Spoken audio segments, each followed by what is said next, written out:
Bienvenue à toutes et à tous. Aujourd'hui, on va faire une plongée dans les tout premiers chapitres d'un roman de western de 1895, A Man of His Word. Un homme de parole, oui. Exactement. Et notre objectif, c'est un peu de décortiquer une rencontre, celle qui va tout changer pour le narrateur.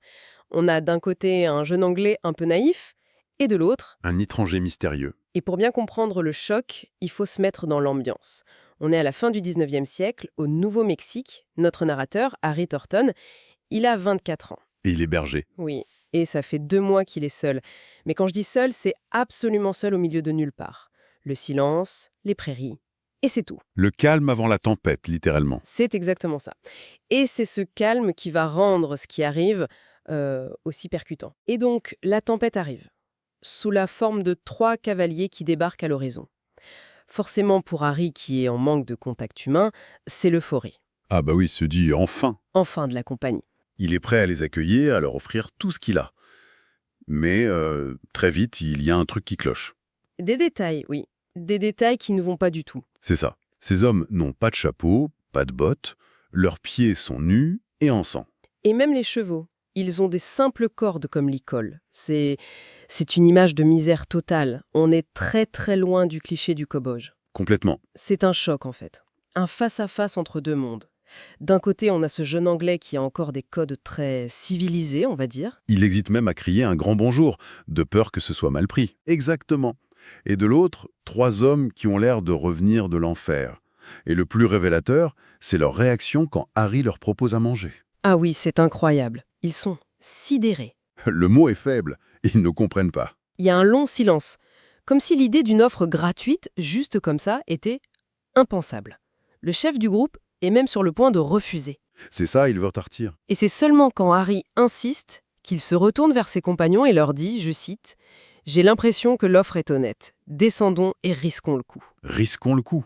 Pour un plat de haricots et un toit. C'est fou, non? Ça dit tout. Ça nous dit tout de ce qu'ils viennent de vivre. La méfiance, c'est un réflexe de survie. Dans leur monde, la gentillesse est un piège. Et juste après, alors qu'ils sont à l'abri, le chef, cet homme à la barbe noire, il sort une référence complètement inattendue. La référence au bon samaritain? Oui, Hmm. il dit « Il y a des années, j'ai lu une histoire sur un type appelé le Bon Samaritain. Je ne savais pas qu'il y en avait encore 2 vivants. En plein désert, un homme qui a l'air d'une brute et qui cite la Bible. » C'est un détail génial. Parce que ça fissure un peu l'armure, ça nous dit qu'il n'a pas toujours été cet homme traqué. Il y a une autre vie, une éducation derrière. Et quand Harry lui demande un peu naïvement s'ils ont croisé des voleurs, la réponse est Glacial. Des Indiens bien pires que des voleurs. Et il ajoute tout de suite, en voyant la surprise de Harry, « Vous n'avez pas quitté le vieux pays depuis longtemps, je me trompe. » Et voilà. En 2 phrases, tout le romantisme de l'Ouest s'effondre. C'est fini. Bienvenue dans la réalité. Et cette réalité, elle est terrible. Après le repas, l'étranger se met à raconter. Et le ton est décrit comme sec. C'est factuel. Et il n'y a aucune émotion. C'est ça qui est glaçant. Il explique qu'ils se sont rendormis près d'une rivière et qu'à leur réveil, une 50aine d'Apaches les encerclaient, capturés sans même un coup de feu. Pour le narrateur, c'est une leçon de réalisme d'une violence inouïe. La réalité, c'est pas une aventure, c'est sale, c'est cruel. C'est le moins qu'on puisse dire. Le chef raconte comment ils ont été dépouillés, ligotés et forcés de regarder la torture de leur ami Tom. Et il lâche cette phrase terrible. On a dû s'asseoir et regarder un autre homme être suspendu par les bras au-dessus d'un petit feu. La sobriété du récit rend la scène encore plus insoutenable. Cette maîtrise de soi, c'est ce qui définit le personnage. Il a vécu l'horreur, il est traumatisé, mais il a transformé ça en une sorte de D'énergie froide. pragmatique. Pas de place pour l'apitoiement. Aucune. Ils n'ont pu s'échapper que parce que leur tortionnaire était trop occupé par leur spectacle. La survie à l'état brut. Et ensuite, on a sa description physique. Ce n'est pas juste une brute. C'est un homme de 36 ans, bien bâti, mais avec un visage très dur. Et le texte insiste sur ses yeux gris, clairs et perçants. L'image des yeux qui brillent comme des lumières brûlantes dans une caverne sombre. C'est incroyable comme image. Ça dit tout. Il y a encore une lueur de vie, d'intelligence, au fond de toute cette noirceur. C'est le visage d'un homme dont l'instinct c'est la combativité. Et l'Ouest a juste aiguisé cet instinct. C'est un prédateur, mais on sent déjà qu'il a un code. Anglais Jack Temple. Et puis, De sa fiancée. le déclencheur. L'étranger lui demande son nom, et Harry répond Laura Temple. Et là, Tout bascule. la réaction est foudroyante. Le texte dit qu'il a un sursaut, que le bout de bois qu'il tenait lui tombe des mains. Il reste figé, le regard vide, les mâchoires rigides et les yeux grands ouverts. C'est si intense que Harry s'exclame « Grand Dieu, vous la connaissez ?» On n'est plus dans un simple western de survie, là. Ah non, on bascule dans le thriller psychologique.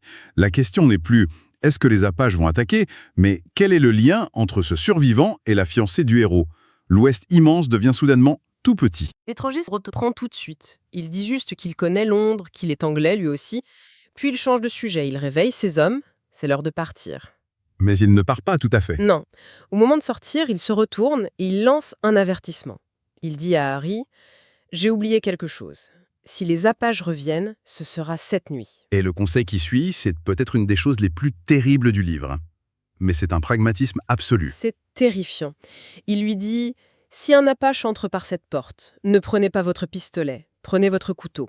Utilisez-le d'abord sur l'Apache, puis sur vous-même. » Ça vous épargnera 3 très mauvaises heures. Et il conclut avec cette phrase « Souvenez-vous du pauvre Tom.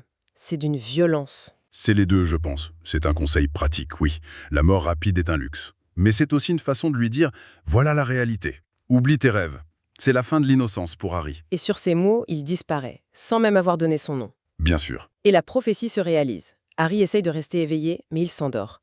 Et il se réveille en sursaut, il entend des hurlements de loups, mais il sait. Ce sont des signaux. La description de la peur qui le paralyse. C'est le cauchemar absolu. Il ne peut plus bouger. Il sent des présences autour de lui, puis des doigts dans ses cheveux. C'est l'horreur pure. C'est le moment où tous les avertissements deviennent réels. Terrifiant. Et dans un sursaut, il arrive à se libérer. Il attrape son couteau et il se jette sur la silhouette à l'entrée de la cabane. Et juste avant de frapper, Une voix calme. une voix calme lui dit « Doucement, je ne suis pas un Apache. » C'est l'étranger. Il est revenu. C'est là qu'on comprend le titre. Un homme de parole. Logiquement, il n'aurait jamais dû revenir. C'était du suicide. Alors, pourquoi? Pourquoi est-ce qu'il est revenu? C'est la grande question. Est-ce que c'est pour rembourser sa dette d'hospitalité ou est-ce que tout est lié à ce nom, Laura Temple? Son geste le place au-dessus du simple survivant. C'est un homme d'honneur. Et il lui dit qu'il faut fuir, que le camp va brûler. Mais Harry refuse d'abandonner ses moutons. Le réflexe du propriétaire. Et la réaction de l'étranger est géniale. Il grogne un « je vois » avec une sorte de respect. Et il ne l'abandonne pas. Il décide de l'aider. Il voit en lui quelqu'un qui ne fuit pas ses responsabilités, même face à la mort. C'est une valeur qu'il peut respecter. Ça crée un lien, malgré tout ce qui les oppose. Il s'enfuit avec le troupeau et quelques kilomètres plus loin, il s'arrête. Le campement n'est plus qu'un brasier. La fête est finie, comme il dit. Mais quand Harry l'invite à rester, il refuse. Il lui dit simplement « Non, je n'ai pas encore payé ma dette, mais je le ferai un de ces jours. Adios. Cette phrase, « Je n'ai pas encore payé ma dette », c'est la clé de tout. Quelle dette? Il vient de lui sauver la vie, on pourrait penser qu'ils sont quittes. » Donc ce n'est pas lié au repas de ce soir. Non. C'est une dette bien plus ancienne, bien plus profonde. Et tout nous ramène à la famille Temple. Et après ça, l'histoire fait un bond d'1 mois. On retrouve Harry et on pourrait croire que tout va bien. Sauf qu'un nouveau mystère apparaît. Son associé, Jack Temple. Oui, son comportement est très étrange. Quand Harry lui raconte toute l'histoire, l'attaque, le sauvetage, Jack est complètement indifférent. Il hausse les épaules, il se moque un peu. Ce n'est pas une réaction naturelle, c'est presque suspect. Ça suggère qu'il sait quelque chose. Complètement. Et donc, 1 mois plus tard, Harry cherche des chevaux perdus et il tombe par hasard sur un campement. Et au milieu d'une bande d'hommes à l'allure, disons, rustre, il retrouve l'étranger. Mais cette fois, le contexte a changé. Il n'est plus la victime, il est le chef. Silencieux, respecté, il est dans son élément. C'est ça. Il est à part, même au milieu de ses propres hommes. Il ne participe pas à leur conversation. Il a une autorité naturelle. Une gravité. Et un débat éclate. Les hommes se vantent d'avoir volé les chevaux d'un certain Dempster, un type riche mais connu pour être un vieil avare. Pour eux, c'est juste, c'est bien fait pour lui. Et là, on a un conflit de valeurs très clair. D'un côté, Harry, le jeune Anglais, qui défend la loi, la propriété. Pour lui, le vol, ça ne se justifie pas. Et de l'autre, les hommes du camp qui représentent la justice de la frontière. Une justice plus Direct. primitive. Un homme qui n'aide pas sa communauté mérite d'être puni par elle. C'est une autre logique. Et la scène s'arrête là. Harry, invité à manger avec eux, réalise qu'il est assis au milieu d'hommes dont le code moral est à des années-lumière du sien.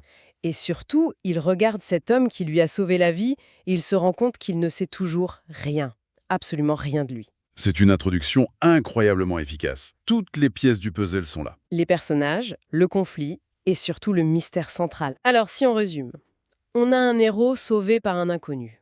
Un nom, Laura Temple, qui agit comme un détonateur. Un associé qui semble s'en ficher. Et cette histoire de dette qui plane sur tout. Qui est cet homme? Et au-delà de ça, c'est vraiment la confrontation entre deux mondes. Harry, c'est l'ordre, les règles de la civilisation. L'étranger, lui, c'est la réalité de l'Ouest, où il faut créer ses propres règles pour survivre. Et le titre Un homme de parole prend tout son sens. Exactement. Toute l'histoire, ça va être de découvrir quelle est cette parole. Ce n'est pas un héros classique, ni un anti-héros. C'est un homme guidé par un code interne, une promesse qui nous échappe encore. C'est une excellente façon de voir les choses. Et ça nous laisse avec une dernière pensée, une question. Les hommes de l'étranger pensent que voler un avare, c'est une forme de justice. C'est la question au cœur de tout le genre western, en fait. C'est ça. Dans un monde où la loi est absente ou corrompue, où est la frontière entre la justice et le crime? À quel moment est-ce que se faire justice soi-même devient non seulement une option, mais peut-être la seule option morale